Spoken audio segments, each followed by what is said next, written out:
This is the Russian Dynamite, Masha Slamovich. Becca here. This is not America's Sweetheart, Davian. It's Billy Starks. And the super fly guy, Trayvon Jordan. This is the fly side flyer, Jalen Brandon.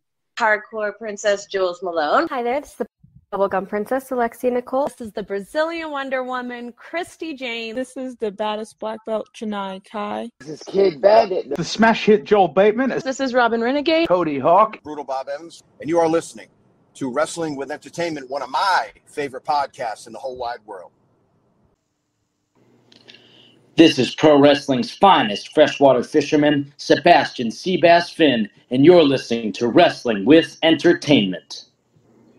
Hello, and welcome to the show. It's Wrestling with Entertainment, the only audio experience on the web today. The trusted choice for interviewing all your favorite wrestlers every Tuesday and Wednesday on YouTube and Castbox, sponsored by Rogue Energy and Player One Coffee. I am, of course, your host, James J. And it's a great day for wrestling, because we are wrestling with pro wrestling's greatest freshwater fisherman, Sebastian Seabass Finn. Hey, how you doing? This is Sebastian Seabass Finn, coming to you live from Hooksett, New Hampshire, or recorded from Hooksett, New Hampshire. I'm going to be in Lowell, Massachusetts this Friday for Chaotic Wrestling Pandemonium, this Friday the 13th. I will be there in attendance. Not sure what's going to happen yet. I know they are voting in the final entrant for the Pandemonium match, where the winner will go on to have a Chaotic Wrestling title match. I am looking to maybe pull some votes, but of course we will see what happens. Ooh, interesting. Very happy to be here, James. Oh, and I'm happy to have you on here as well. I know that that Battle Royal is a big thing in Chaotic. Yes, yeah, I was in the Paris Van Dale Pandemonium Invitational Battle Royal, where fortunately I came up just a little short. Unfortunately, Paris bumped into me. I bumped into Shannon. Shannon unfortunately threw my fish out of the ring, and of course I can't lose my fish, so I had to go out after it. Oh, of course. And of course, where can we find you on social media and merchandise if you got it?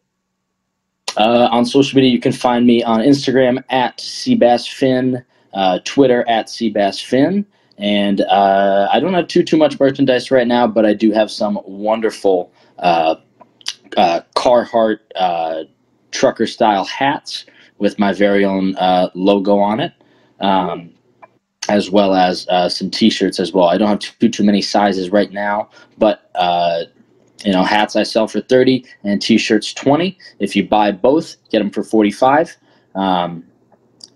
Anybody can shoot me a DM for a T-shirt or a hat, or see me at a show where I'm selling merch. Sweet. Save on that shipping. And of course, all of those links will be in the description of the video below, but on YouTube and Castbox, simply click the link and you will be there. Alright, let's get into it. You work for Chaotic Wrestling. Can you tell us about your relationship with that company? Yeah, so Chaotic Wrestling is my home. It is where I began my professional wrestling journey. I started in June of 2020 at Chaotic Wrestling's affiliate school, the New England Pro Wrestling Academy. It was a very odd time starting in the middle of a pandemic. I was actually the first student under the owner of Chaotic Wrestling and the New England Pro Wrestling Academy, Chase Del Monte, when he took over the ownership of it, along with him and co-head trainer Max Smashmaster. So I'm very proud to be Chase Del Monte's first student under his reign, and yeah, I've been training since June of 2020. Like I said, I was actually in the middle of college while I was doing that. Believe it or not, I am an educated man. I'm not just a simple fisherman. There's a lot more to me. So yeah, I was training in the summer for a couple months, and I picked it up pretty quickly, and started to have I was wrestling training with some really great people during that time. So now I'm kind of just in the mix with a bunch of other students. Kind of waiting for my time to come in chaotic wrestling, and I really think that 2023 is going to be a breakout year for Seabass Finn. Now, you mentioned you started in June of 2020, which was literally in the midst of the pandemic. How does that how did that affect you? Did that help you in any way, or was it more of a hindrance compared to obviously training now where there are no restrictions? It's a very good question. I think that it honestly benefited me a lot because I was in very small classes where I felt like I definitely got a lot more attention from my trainer in Chase Del Monte. And I also have a long history of an athletic background. I've been doing amateur wrestling since I was in second grade. And so that really kind of accelerated my sort of pace of training. A lot of times it was just, in the beginning weeks of my training, the first few months, it was, the first month it was me and Chase Del Monte and another one of his students. And we would just it was almost like speed training where, they would, we would try something, I'd do it and be like, all right, now on to the next thing, and so on and so forth. And then more students who, trained at the New England Pro Wrestling Academy slowly but surely started coming back. Students like Becca, Armani Chaos, Mortar. And I started to, get in the mix with them, Brad Cashew as well. It really sort of accelerated my training being in, a small class with such great talent. And I really think that it benefited my career 100%. Are you a part of Scrunchy Squad? Oof. I would say I was while it was still a thing. I don't really know if Becca's still rocking with the Scrunchy Squad thing now that she's an international pop star. Yeah. But I was a big Scrunchy guy. I'll tell you that. I feel like it's still there. It's kind of in hibernation at this point. I agree. Yeah. And like you said, chaotic wrestling, it's a great school and a lot of great competitors came from there. But it also seems like there's a very family-esque bond. Can you elaborate on that? Yeah, I really think that the people at New England Pro Wrestling Academy and within chaotic wrestling, we really look out for each other. I've in the past few months traveled all around New England, specifically through Vermont and Maine, with people that I call really close friends of mine. People like Ellis Bartano, Che Long, Brendan Paul, Sean Vegan Keegan, Ellie Barrett. These people I've traveled with to places, and it's really kind of just being in stuck in a car for like 4 hours with these people. You really get to know each other a lot more, and you kind of just create a really strong bond. Even not traveling the road people, but just training with them. I think for the first 2 or 3 months of my training, I was training with Brad Cashew, multiple times a week, and he really kind of took me under his wing a little bit and helped me out a lot because he was also an amateur wrestler. So I've created bonds with a lot of these people from the New England Pro Wrestling Academy that I think are going to be lifelong friendships and people that I can go to if I ever need anything, whether that's inside of the wrestling business or outside. That's absolutely awesome. That being said, can you tell us about embarrassing Ellie Barrett in front of children? Oh, embarrassing Ellie Barrett in front of children. That was Well, What's that? That was their words, not mine. Their words, yeah. That happened one time. We were wrestling a show up in Skowhegan, Maine, and you know that they I was pitted against them, and you know Ellie goes for people's throats. They're a killer at some points, and you know they were coming after me, but I made sure I rode their boat. Eventually they got. I feel like at one point they had the best of me, but I came back, and you know at one point we started fighting outside of the ring, and I think we actually walked. Myself and my tag team partner at the time walked away with the victory. So I think there is honestly a fair reason for Ellie Barrett to come back and demand a rematch against me, at least in singles competition, which is a fight that I'd really like to have with Ellie. I think that you know, despite their actions and beliefs, they are a tough opponent, and I would love to see them in a ring against me. No, absolutely. And Ellie expressed that they want revenge. You're not number one on the hit list, but you are up there. Yeah, I figured. Yeah. I don't think anything's going to come close to LS Spartano at this point. Yeah, no, definitely not. Alright. So you recently wrestled at Limitless, at the Mojo at the Dojo, episode 1, match 1. Can you tell us about, you know, competing for obviously one of the bigger independent promotions out there right now? Yeah, that was a really cool opportunity and a really awesome surprise at the end of 2022. I have a nice connection with a fellow or a man from Maine by the name of Adam Booker, who I also trained closely with in the beginning of my career.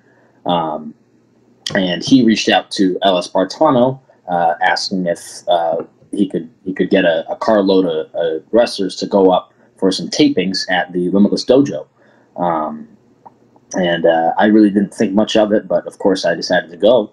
And lo and behold, there's a bunch of other people from other schools there, obviously from the Limitless Dojo, students from there, as well as I believe the Bell Time Club. Yeah, so it was just a really cool opportunity to have all these different students from these different schools.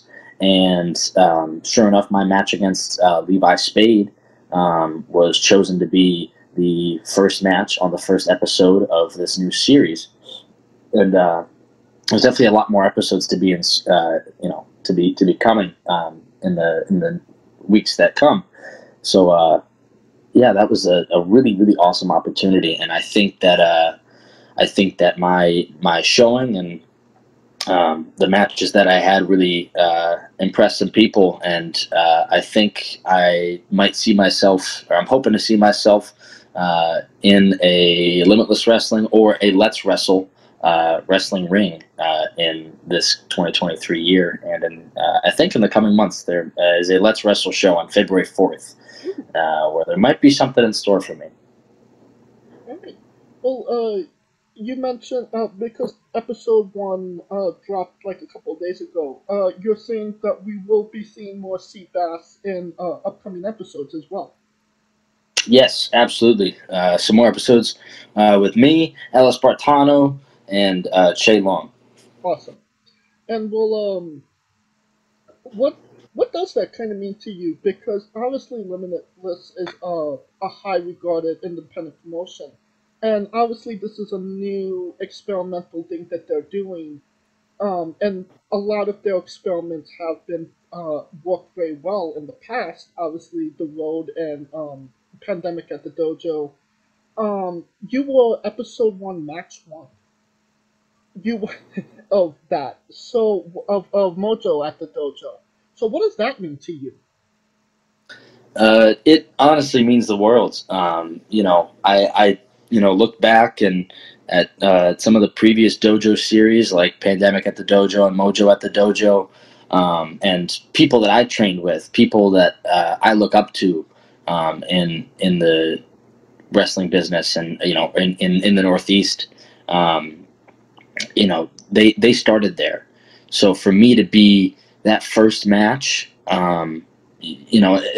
especially not only on Limitless Wrestling and their YouTube channel, but also on IWTV. That's my first match on IWTV, which was really, really cool to me. It was very unexpected, and I was shocked to see that.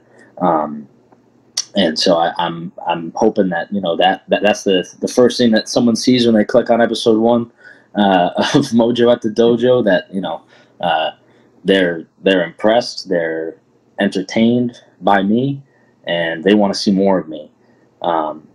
And I think that's the impression that people are going to get when they watch that first match in that first episode.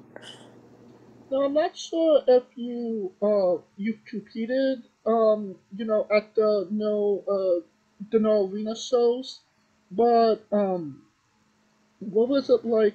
Because obviously that's a more intimate setting, the Mojo at the Dojo, where it's just kind of more of your peers rather than actual fans. What was How do you approach a match like that, going into it knowing, there's not going to be fans, there's just going to be wrestlers that's been doing it maybe a little bit longer than you have? Mm-hmm. Yeah. You definitely gotta. It's tough to say. I always go back to something that someone always used to say to me.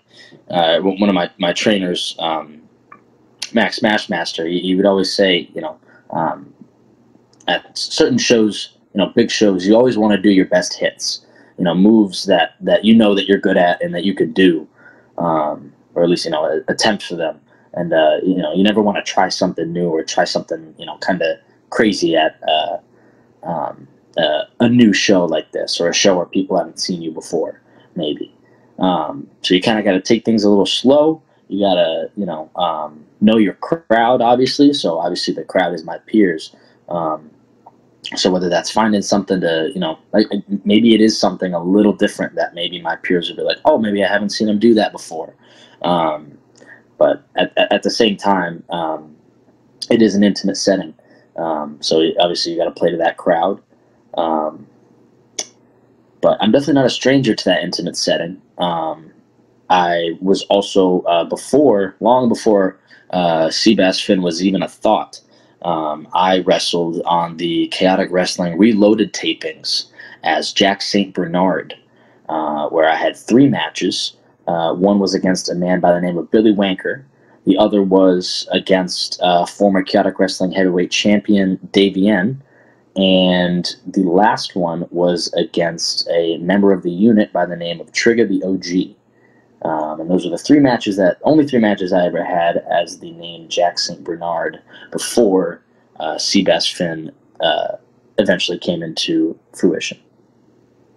All right. And I mean, those are not exactly, those are very heavy hitters you just mentioned. And, DVN knocks out sumo. So, what was that experience like, obviously, with, a former world champion, somebody that is, a big deal on the New England, all of independent pro wrestling like DVN?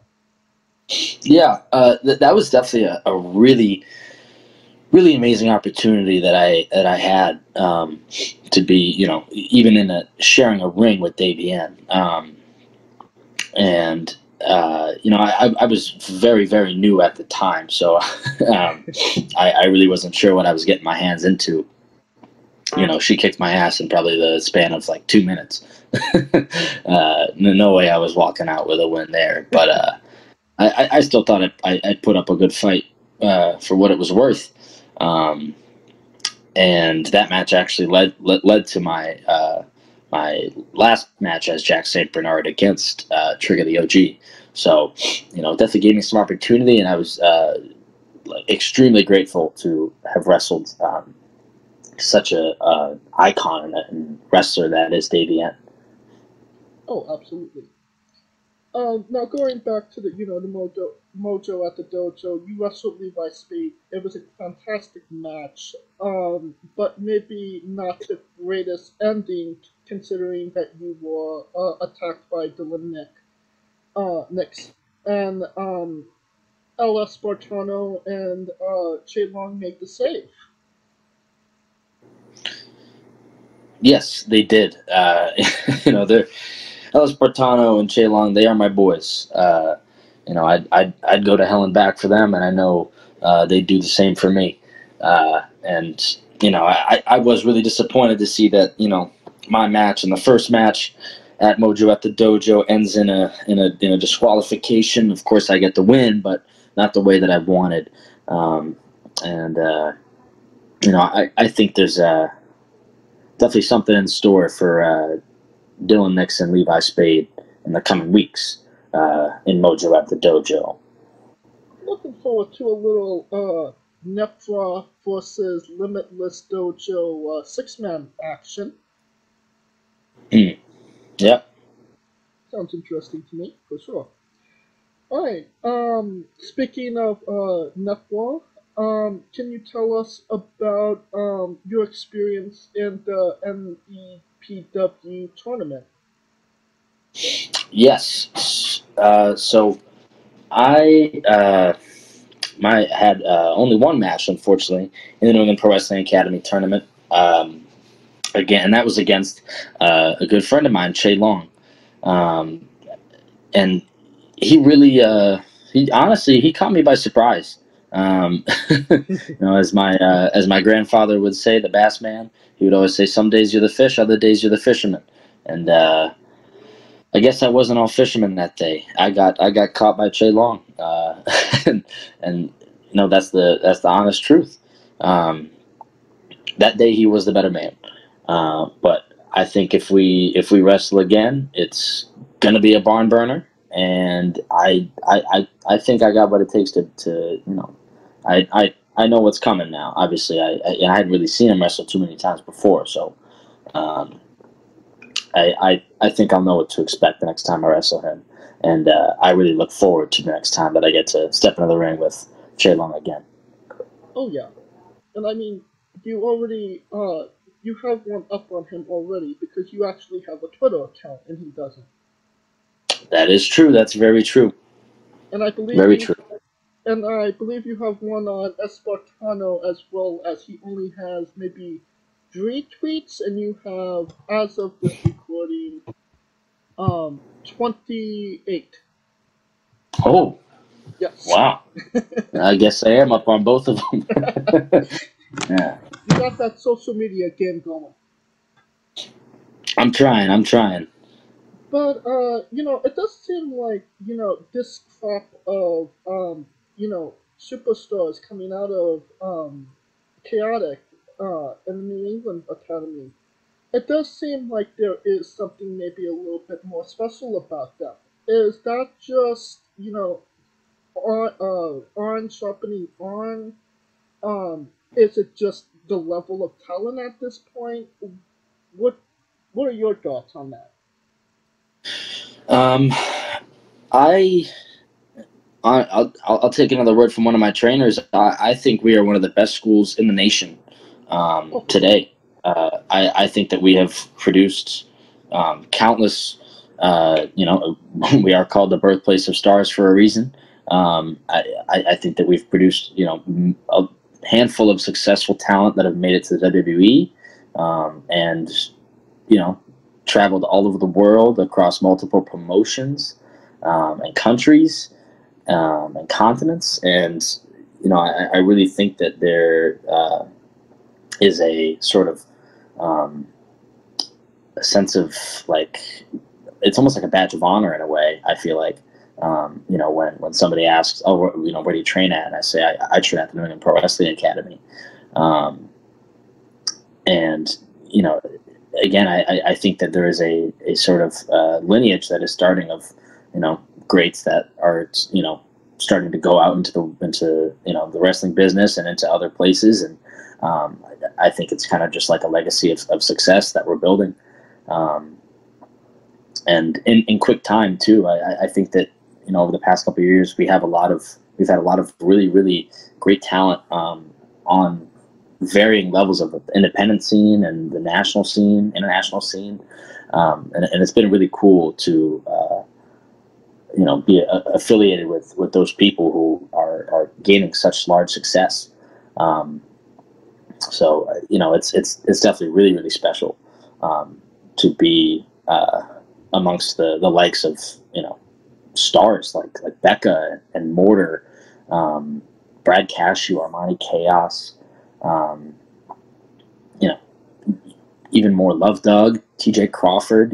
There's so many people that are really picking up steam on the indies and in the wrestling business that I'm honored and so happy to be almost affiliated with, training under the same school as them.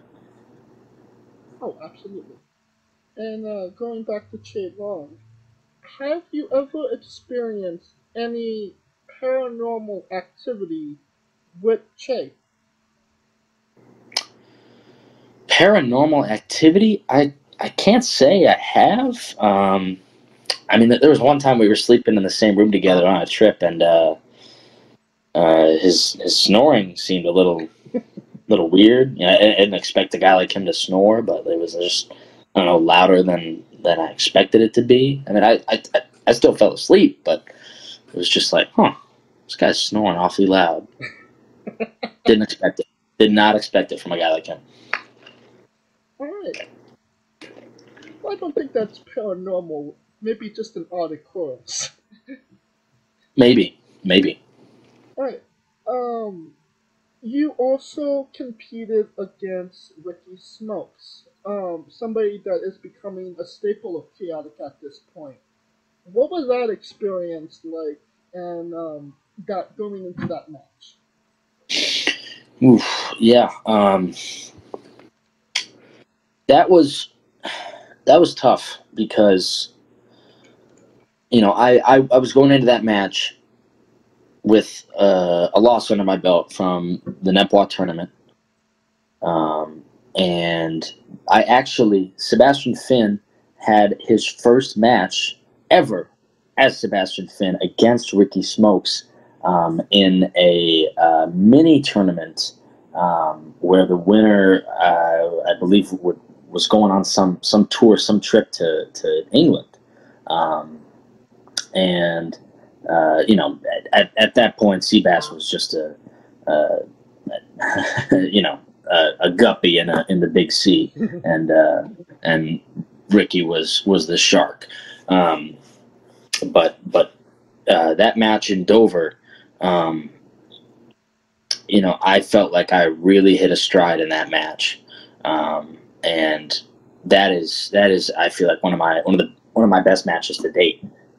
Wrestling against the likes of Ricky Smokes. He's a hell of an athlete, bit of a jerk sometimes.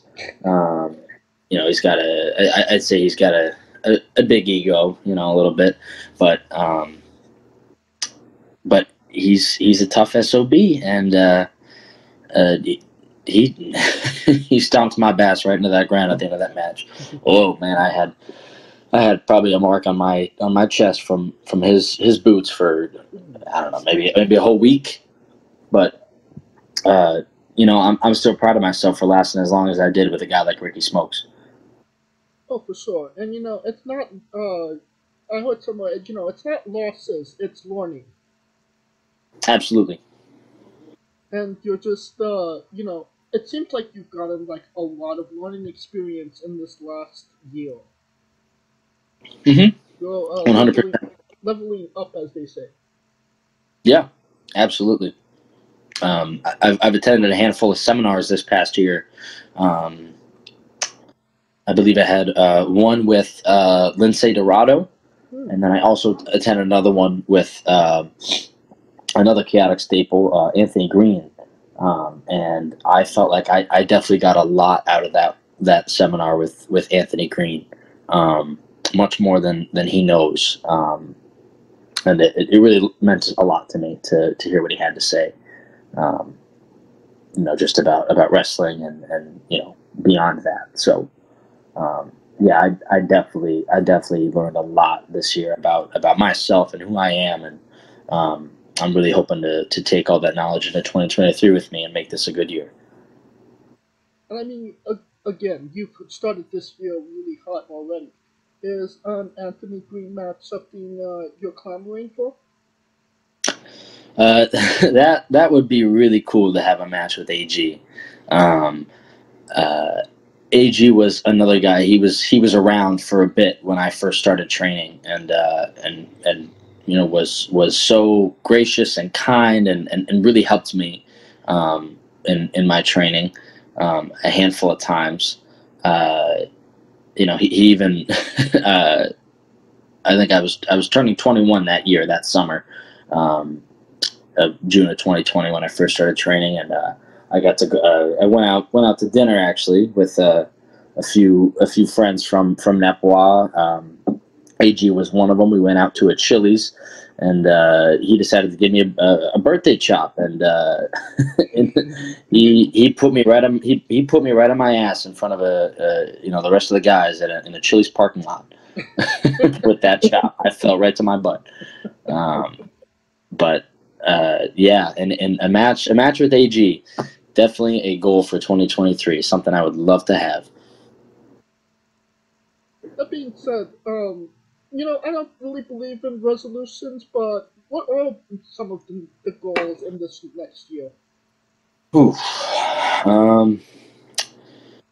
I would say that Seabass Finn would like to. I'd like to have a title match in Chaotic against anybody.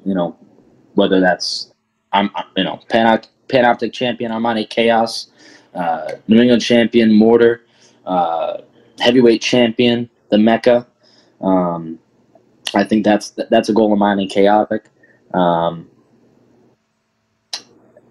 As for other things in wrestling, I'd like to wrestle on a Limitless show in 2023. And I'd also like to wrestle on a Beyond show, or Beyond Wrestling. I've been in and out of attending some of the Wrestling Open shows on Thursdays at the White Eagle, and I really like the atmosphere there. And I think I would fare well at a Wrestling Open show.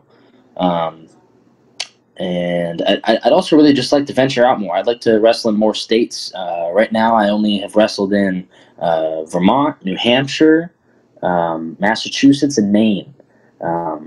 So that's only 4 states. I'd like to finish up the rest of New England. Maybe wrestle in Rhode Island, Connecticut. I think that's really all that I have left in New England. Is Connecticut and Rhode Island. And then yeah, I'd like to venture outside of New England, maybe wrestle in New York or New Jersey, or even go a little more south. I have a sibling that lives currently in Tennessee, and she's planning on moving to Georgia in the summer. So who knows? Maybe Seabass goes south down to Tennessee or Georgia, which would be really cool. That would be really cool. And you know what the problem is wrestling in Rhode Island, right? What's that? I mean, you're in the ring, and then when you jump outside of the ring, you're in a different state. It's just that small. You might be right. You suicide dived them into another state. Yeah, it's either suicide dive into another state or the ocean. Yeah. My choice. Right. So, if you meet L. Espartano in the woods, did it really ever happen? Yeah, no, it did happen. It it happened right in my backyard. I live in the sticks, and yeah, it was a rainy day. Of course, I had to be outside. It's a rainy day, and yeah, he showed up out of nowhere. He came out of a log or something. I don't know how the hell he knew where I was, but he found me. Yeah, he meets us in some pretty weird places. didn't. I think he met somebody. He met somebody in their own Airbnb one time. I think Che Long told me about that. Yeah, because he's hanged out in Che Long's car a few times without him actually knowing he was there. So yeah. Right. So that was legit. That was your house. It was in my backyard. Yeah. When he came up in the woods out of nowhere, I was in my backyard. Wow. And how, well, that was one of my questions. And how hard was it raining? Because it seemed like it was a downpour.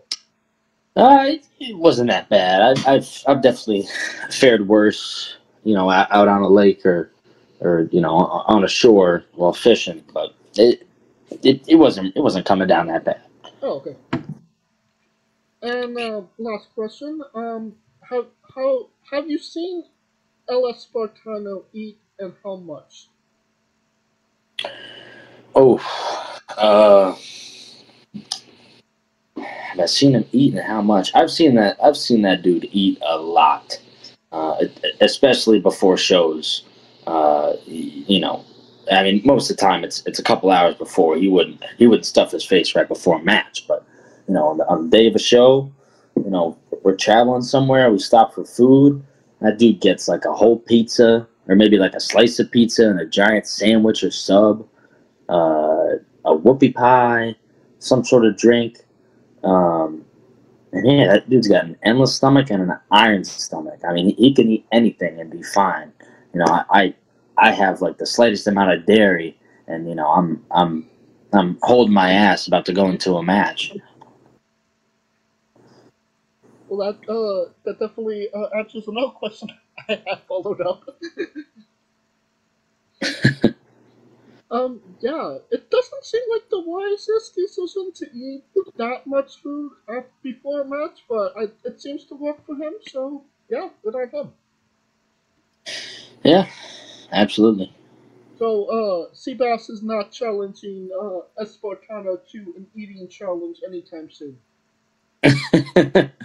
Only if it's Cape Cod chips. I could eat those things forever. Okay, maybe we could set something up. We might have to. Alright, that brings us to our next segment. Seabass Finn's Freshwater and Drugstore. We are pro wrestler that goes up and down the road and weird, crazy, and bizarre things are bound to happen. Can you tell us a road story that fits that description? Sorry, could you repeat that question again? I didn't quite hear it. Yeah, could you tell us a bizarre road story that's weird, crazy, or bizarre? Ooh, a bizarre road story that's weird, crazy, or bizarre. Or funny. Funny. Well, most of the time, when we go on these road trips, I drive. I always offer, and personally, I prefer to drive. I've never really been a passenger kind of guy. I like to take the wheel on things. So, let's see. There was one time we were driving up to Vermont in the fall, and I think this was around the same time. We left at about a decent hour on Saturday. It was a show on a Saturday, and one of the persons affiliated with this promotion that we were wrestling at was urging a lot of the wrestlers and talent on the show to spend some time in the city of or the town of Newport, which is where we were headed in Vermont, which is pretty far up there. And he was urging that everybody go out into the town and get what's called creamy, which is what Vermonters call soft serve in Vermont. And for some reason, I think it was myself, Che Long, Ellie Spartano, Ellie Barrett, and actually, no, maybe it wasn't Che Long. Maybe it was Ellie Barrett. I can't remember who else. But maybe Sean Beacon Keegan as well. Maybe Bren could be wrong. But anyway, we were just getting a kick out of it. Just the fact that Vermonters call soft serve creamies. So much so that we dubbed ourselves the Cream Team. And I got the biggest kick out of it. So much so that I was laughing so hard that I started crying. And I was at the wheel, and I was worried we were going to crash. So I was contemplating pulling over because of how hard I was crying laughing from the fact that we dubbed ourselves the Cream Team. And we made it. I calmed down, and we made it all there in one piece. But one of the crazier things was when we got up to Newport, one of the places that we passed by on our way to the venue looked like it was a gas station. It kind of had that, like, those poles and that, like, overhang as to where the gas stations would be. But it wasn't a gas station. It was a Domino's. What? Like, tell me another Domino's that has, like, a giant overhang where you could park your car. And it looks like you could get gas there, but obviously there's no gas pumps. But, like, this thing looked like it was a gas station. The Domino's is tiny as hell, and it was a Domino's. We were starstruck. I was like, look at that gas station Domino's. It's crazy. But yeah, we always have a good time when we go on those road trips. All right, interesting. Now we can't talk to Seabass Finn without talking a little bit of fishing. What's the biggest fish you caught, and do you have a white whale? Oof. Biggest fish I caught. Biggest fish in the ring or biggest fish on, like, a lake? On a lake. On the lake. Oof. Biggest fish I ever caught. I can't say an exact number, but I definitely caught some in the range of, like, 4 pounds. I don't think I've ever really caught, like, a 5-pounder. My grandfather, the bass man, now he's definitely caught some 5-pounders and many more, well over 5 pounds, which I have witnessed. I have witnessed him catch some pretty big pretty big hogs. But me myself, most I've caught is like maybe 4.5 pounds on a lake, and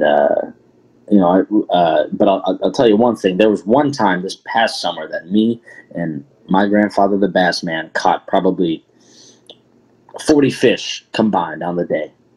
Wow. In the span of only 4 or 5 hours. They were really biting. Oh, yeah, they were hitting all day. So are you just doing lake fishing, or have you been out to the ocean? I have not yet been out to the ocean, but that is definitely something I would love to try out. If I'm being honest, I feel like I could definitely make a career out of being a sea fisherman, 100%. Ooh, interesting. So is there like a white whale that you want to, catch?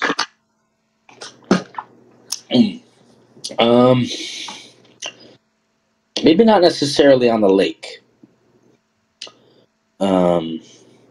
I know there was one fish that we always used to, the bass man always used to talk about up at a lake in northern New Hampshire on Lake Umbagog that they called Big Poppy because he was a pretty darn big fish. That might be something I'd be interested in, but I don't know if I'll ever go back to Umbagog. I would like to, but you never know. As for the wrestling ring, I think one day I would like to catch Max Smashmaster. Ooh, interesting. I think he is definitely 100% a white whale, definitely one of the biggest fish in the sea, and I would like to kick his bass and bring him home. All right. Now, obviously fishing, and then when you fish, you cook. How are you cooking your fish? Oh, frying, 100%. I love me some fried fish. I actually had some last week that my dad made for me. And it was good. It wasn't. I didn't catch it. My dad bought it at the store, but fried fish is good. The Bass Man likes it baked as well too, or he puts it in a seafood salad, which I don't mind. Sounds good. Can you tell us about Man I Love Fishing? Man, I love fishing. Well, that was I'd say that's a really nice phrase that I think I've slowly but surely coined. Um, or I'd like to start coining a little more, saying a little more. I feel like I don't say it enough. Um, You definitely but coined the acronym for it. yeah, that's a pretty well known acronym, but some people mess up the words sometimes. Yeah. But yeah, MILF. That is Man I Love Fishing, and that is me. That's what I'm all about. Yeah. Now, can you tell us if is there any specific significance to your chest tattoo? Ooh, that is a good question. Yeah, a lot of people think it kind of sticks out, especially for a guy like me. But yeah, that is an original design by my tattooist. His name is Davey Lewis. He runs Dark Horse Tattoo Parlor in Nashua, New Hampshire. And I pretty much just told him, hey, I want to get a Hamza hand with the skull inside of it. And that's what he drew up for me. And it is probably my favorite tattoo. Now, a Hamza hand normally, or typically most people see it as a sort of like all religious encompassing symbol, which I am not a religious man, but I do respect those who follow it and practice it. But the sort of representation of a Hamza hand with a skull inside of it is sort of to recognize the acceptance of mortality. I know one day I'm gonna keel over and die someday. So it's a little dark, but I know that I only got one life and I got to live it to the fullest. So yeah, sort of come to terms and accepting that is something that I kind of realized a little definitely earlier than I felt like I should have, but it's just a little reminder, something to look. I look down, I see it. I look in the mirror, I see it, and yeah, just kind of makes me realize how grateful I am to be living and be alive. All right. How long did it take?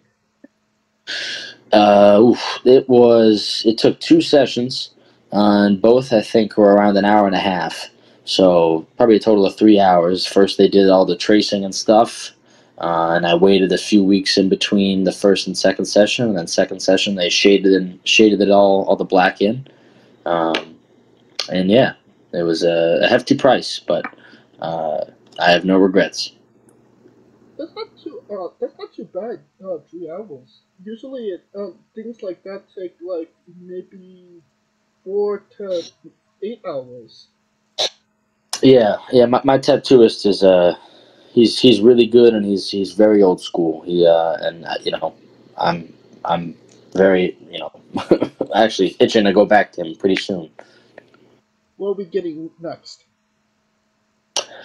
Oof, I have not decided yet, to be completely honest. I am considering getting a fish. I'm not sure when I'll get that though.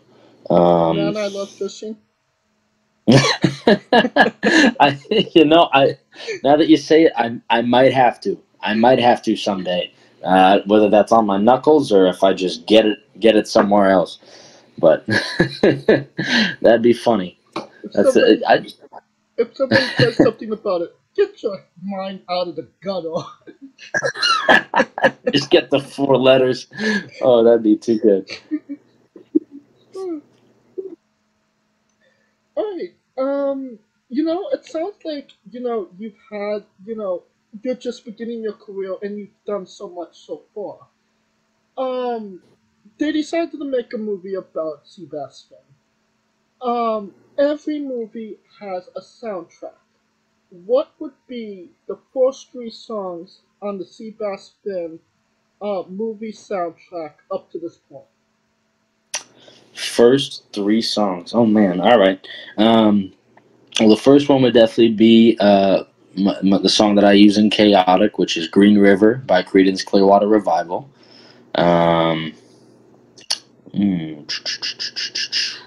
Second one would probably be Fishing in the Dark by the Nitty Gritty Dirt Band. I love it. Have to have it.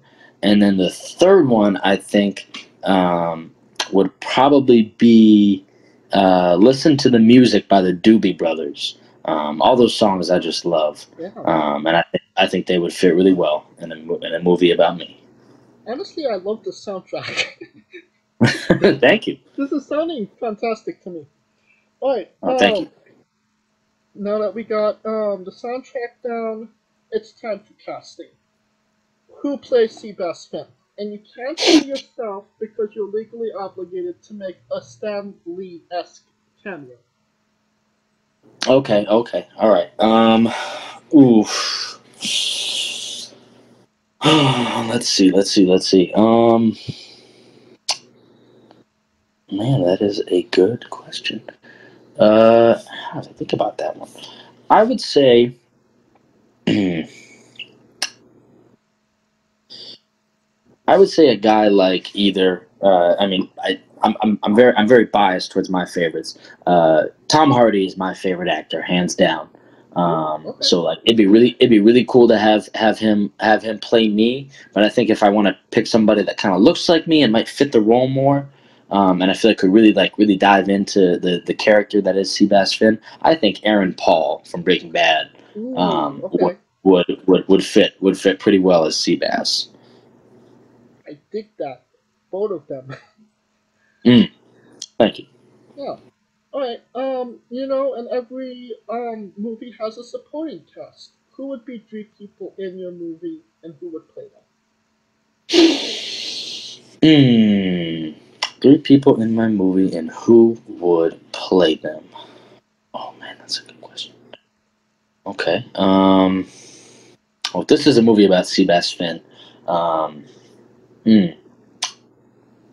I feel like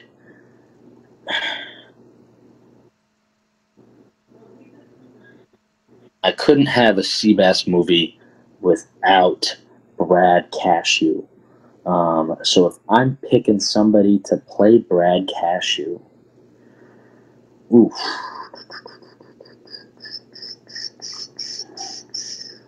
See, he's like a good-looking guy, and I feel like there's not many people that look like him. So I don't know if he'd have to play himself or if he'd have to play somebody else. He'd probably have to play somebody would probably have to play him.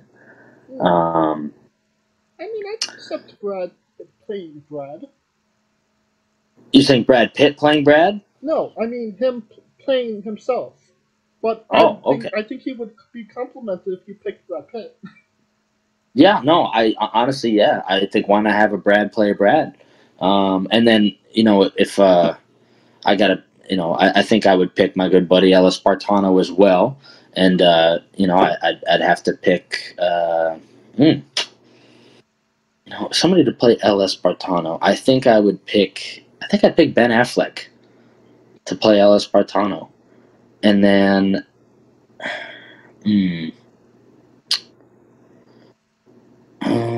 let's see. I would like to have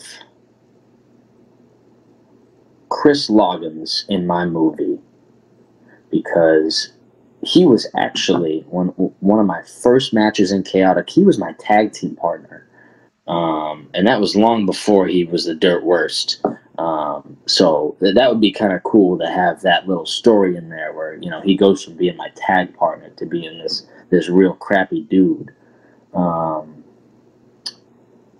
to have like an actor turn on me, I mean, maybe just because they work so well together, I pick. Oh man, I can't think of his name. His name is on the tip of my tongue, and I can't think of it. Pretty much the guy that plays Walter White in Breaking Bad. Bryan Cranston, that's what it is. Bryan Cranston. I would have Bryan Cranston play Chris Loggins and my character would be Aaron Paul, and I feel like that would be a money-maker movie right there, having those two as major roles in my movie. And I mean, and you're gonna have Brad Pitt and Ben Affleck as well. I mean, this is a Right. blockbuster, if you ask me. Absolutely, 100%. You could pre-order tickets now. Alright, onto a controversial subject. Pineapple on pizza. What's your stance?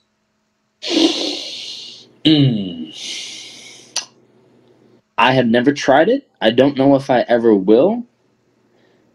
But I'm not gonna yuck other people's yum. You know, I'm gonna let them do what they want with their pizza. I actually have a favorite pizza of mine that people kind of turn their heads when I tell them what it is. It's from this place in West Haven, Connecticut, which is right next door to New Haven, which is widely regarded as the pizza capital of the world unofficially.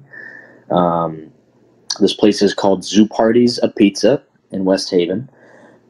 And they have my favorite pizza, which is called the Shrimp Casino Royale. It is a white sauce pizza with garlic, bacon, shrimp, and hot cherry peppers. And it is the best pizza I have ever had. So if I can have shrimp on pizza, people can have pineapple on pizza. It's okay by me. Honestly, that sounds delicious. Or maybe I'm just hungry. No, thank you. I think it is my favorite pizza in the world. I haven't had well, maybe I've had shrimp, but I definitely had like Lagostino's on the pizza. Okay. Interesting. Yeah.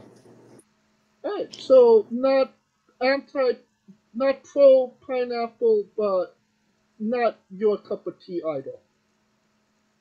Yeah, I mean, maybe if I'm feeling like it one day, I'll try it, but I don't really have too much of a desire to try it. I don't know. What's your spirit Pokemon? Spirit Pokemon. I would have to say, I think that one of the fighting ones. I think his name is like Hitmonlee. I like that. He's kind of like a kung fu dude. Hitmonlee. Is that his name? There's a Hitmonlee and a Hitmonchan. Yeah, I think it's Hitmonlee. He looks like an MMA fighter dude, and I'd say he's my spirit animal, my spirit Pokemon, if you will. Now, we love the late great Tracy Smothers on the show. Do you know the acronym for Thug? THUG. Oof. Acronym THUG. Are the last two letters underground? No. Okay, that was a shot in the dark. I do not know the acronym for Thug. I could not tell. Well, I love that you at least tried. T is for terrible, H is for hell, U is for ugly, and G is for jail. 'Cause a thug can't spell. I've never heard of that before. That's a good one. Oh yeah, trying to keep Tracy's memory alive. We love that guy. That's nice. Alright, and the weirdest question you'll be asked in a wrestling interview.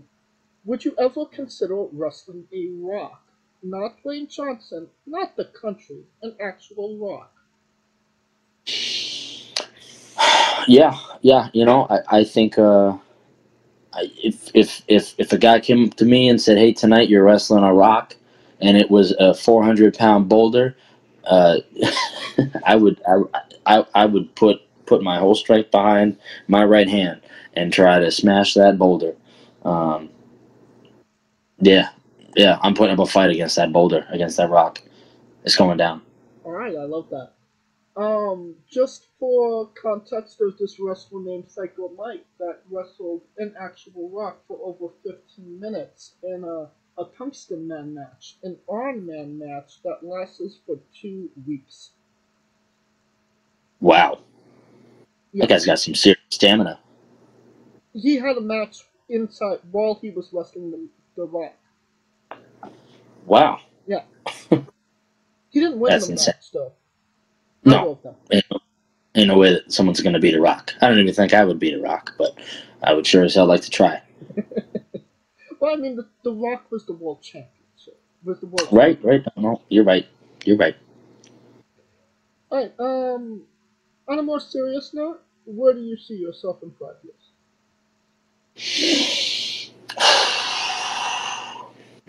That is tough to say. In 5 years, I hope to see myself on every wrestling promotion that I currently watch as a fan. And I see myself as a household name in chaotic wrestling and in the Northeast independent scene. That's where I see myself in 5 years. Alright. And what's a match people should go out of their way to see that best shows off what Sebastian Seabass Finn is all about? I would definitely subscribe to the Chaotic Wrestling Twitch channel and go watch my match against Ricky Smokes at Next Level Chaotic Wrestling Next Level 3 Third Dimension. That is one of my favorite matches to date. Obviously, go tune in to Mojo at the Dojo, Episode 1. I am Match 1 against Levi Spade. That is on the Limitless Wrestling YouTube page, as well as IWTV. And I will also have another match coming up that will be on IWTV with a new promotion called Pug Pro Wrestling, where I faced off with Club Cam, who was also a New England Pro Wrestling Academy student at one point. And then obviously, definitely see my match on Twitch with Shay Long from the New England Pro Wrestling Academy tournament. I believe that was on the show, The Devil in Me. I could be wrong, but I think that's where it was. That was in Watertown, Massachusetts. Definitely go check that one out. Alright, and the Mojo at the Dojo, since it's on YouTube, I will put that match in the description of the video below, both on YouTube and Castbox, for somebody that hasn't seen it, wants to see it after this interview. And absolutely, if you got Twitch or IWTV, go check out those other matches as well. Right. And since we are nearing the conclusion of this interview, we are wrestling with the 8 questions of doom. This is our speed round, our bonus round, the round where we see who you really are. Are you ready? More than I'll ever be. Excluding yourself, greatest wrestler of all time. Bryan Danielson, hands down. Worst wrestler. Worst wrestler. Chris Loggins, he's the dirt worst. You're main eventing WrestleMania for the World Championship. Who is your opponent? John Cena. If you could come out to anyone's entrance music, past or present, who would it be? Oof, I like that. Pomp and Circumstance, Macho Man Randy Savage's theme. Oh, sweet. Finish the sentence. Kayfabe is... Real. We would have also accepted taste great on toast. Squash. Fruit or vegetable?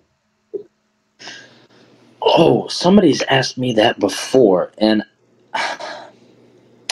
while it does very much look like a vegetable, I've been informed that botanically it is a fruit. That is correct. Who told you that? Oh, I can't say. Some superhero. Well, well, we might have been responsible for that conversation. New Japan wrestler Tai Chi. His ring gear gets smaller every year, revealing more of himself to the world. My question, what is the appropriate trunks to butt cheek ratio for ring gear? Well, if it's true trunks, you got to show a little cheek. So I'd say it's around like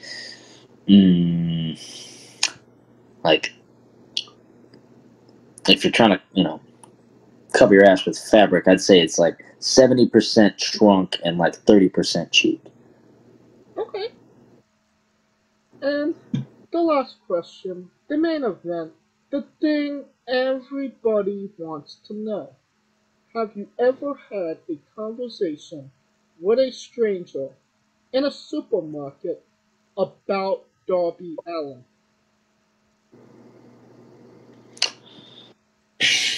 I can't say I have. I wish I did, but I can't say I have. And that is the correct answer. Oh, good. That will conclude this interview. Thank you so much for coming on and doing this with me. Thank you. It was an honor and a privilege. No, the honor has been all ours. Once again, where can we find you on social media? You can find me on Twitter at Seabass Finn, as well as Instagram at Seabass Finn. Yeah, I'm hoping to be wrestling on Chaotic Wrestling very, very soon in the coming months of this year, as well as Let's Wrestle up in Brewer, Maine.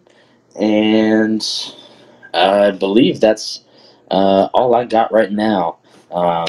But who knows where Seabass Finn is going to be rowing his boat to next. Thank you very much for listening and tuning in. Absolutely. And you don't have to type it into your Google machine. All of those links will be in the description of the video below or on YouTube and Castbox. Simply click the link and a new tab will appear on any device you are currently on. You have no excuse. Buy a damn hat. Of course, thank you for listening. Please like, subscribe, comment if you like what we're doing. Join us tomorrow as we interview Lilith Grimm. Follow the show at Wrestling with Eva on Twitter and Instagram for information on who we're interviewing, when we're interviewing them, links to those interviews, and so much more. You can follow me personally at JamesJ993. You can follow Scooter at Scooter Dust and On The Remix, the only live alternative commentary for WWE PLEs. Join us for the Royal Rumble this upcoming, whenever it is. And on the Smoking Dragons Twitch stream as well. Alright, Seabass, when I say wrestling wit, you say entertainment, okay? Alrighty. For our very special guest, Sebastian Seabass Finn, Kaliko Yacht, Scooter Dust, I'm James J, and this has been Wrestling with Entertainment. Hey folks, this is the Colossal Mike Law, and you are listening to Wrestling with Entertainment. Enjoy the show, support these guys. We appreciate it very much. We'll see you at ringside.